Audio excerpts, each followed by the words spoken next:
Morning. आज हम लोग देखते हैं multi processor systems. Multi processor systems होते क्या है? तो जनरली अभी तक हम लोग जो सिस्टम्स यूज़ करते थे उनके पास सिर्फ एक सिंगल सेंट्रल प्रोसेसिंग यूनिट हुआ करती थी। बट जैसे जैसे मॉडर्नाइजेशन हुआ, कंप्यूटिंग फास्ट होने लगी, तो हमें नंबर ऑफ सीपीयू ज़्यादा लगे। ओके, तो ऐसा सिस्टम जो कंसिस्ट करता हो multiple number of CPU, that is called multi processor system. तो मल्टी प्रोसेसर सिस्टम्स वो सिस्टम्स हैं which consist of multiple numbers of CPU. और ये क्या काम आते हैं? जनरल ये मल्टी प्रोसेसिंग और पैरेलल प्रोसेसिंग के काम आते हैं। ये जो सिस्टम जो रहते हैं पैरेलल प्रोसेसिंग के लिए हम लोग को बहुत इफेक्टफुल रहते हैं। जनरली जो मल्टी प्रोसेसिंग आर्किटेक्चर है, दो डिफरेंट टाइप्स में ये डिवाइडेड हैं। पहला है symmetric multi processors. Symmetric multi processor system में क्या है कि ईच जो हर प्रोसेसर है, हर प्रोसेसर क्या करता है, contains similar copy of operating system. Her CPU के पास एक जैसे ऑपरेटिंग सिस्टम की कॉपी होती है और हर कोई इंडिविजुअली अपना अपना काम करता है। मीन्स यहाँ पर कोई भी किसी का मास्टर नहीं है, कोई किसी का स्लेव नहीं है, और इनके कोई मास्टर स्लेव की यहाँ पर सिमेट्रिक मल्टी प्रोसेसर सिस्टम के अंदर every CPU works individually. Means हर सीपीयू चाहे तो आईओ इनपुट आउटपुट डिवाइसेस को यूज़ कर सकता है और जैसा चाहे वो कर सकता है। ये सब सीपीयू चाह के एक प्रोसेस को भी प्रोसेस कर सकते हैं या डिफरेंट डिफरेंट टास्क जैसा ये लोग कर सकते हैं। और सेकेंड टाइप जो हमारा सिस्टम है that is called asymmetric multi processor system. Asymmetric multi processor में क्या होता है? In asymmetric systems each processor is given a predefined task. There is a master processor that gives instructions to all other processors. Asymmetric multiprocessor system contains a master-slave relationship.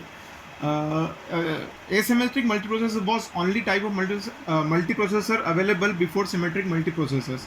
और इसके अंदर एक advantage ये होता है कि सपोज मान लीजिए सिमेट्रिक मल्टीप्रोसेसर्स में क्या हो रहा था, हर सीपीयू को हमने इंडिविजुअली वो फ्री था कुछ भी काम करने के लिए, तो हर सिस्टम आईओ डिवाइसेस को यूज़ कर रहा था।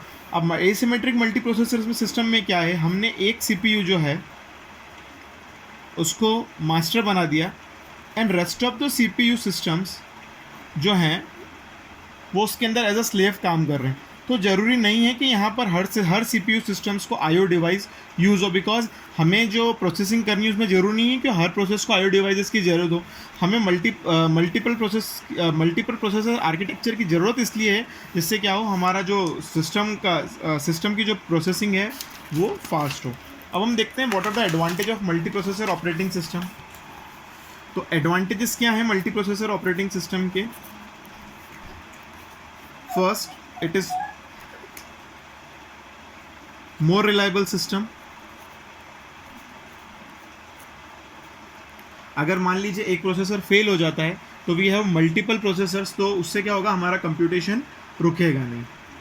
सेकेंड है इनहेंस थ्रूपुट।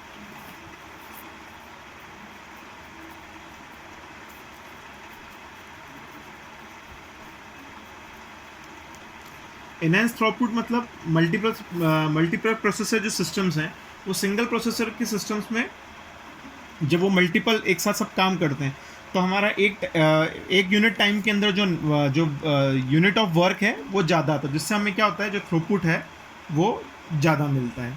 अब इसके कुछ डिसएडवांटेजेस भी हैं।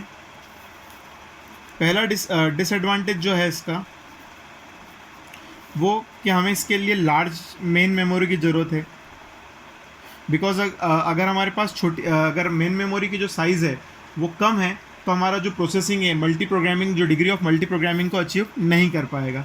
तो इसके लिए हमें लार्ज मेन मेमोरी की ज़रूरत पड़ेगी। सेकंड, जो सिस्टम है वो क्या हो जाएगा,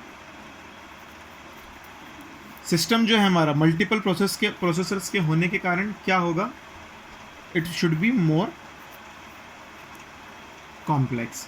सो ये एक समरी है जिससे हमें समझ आता है कि मल्टी प्रोसेसिंग सिस्टम्स कैसे काम करते हैं। Thank you.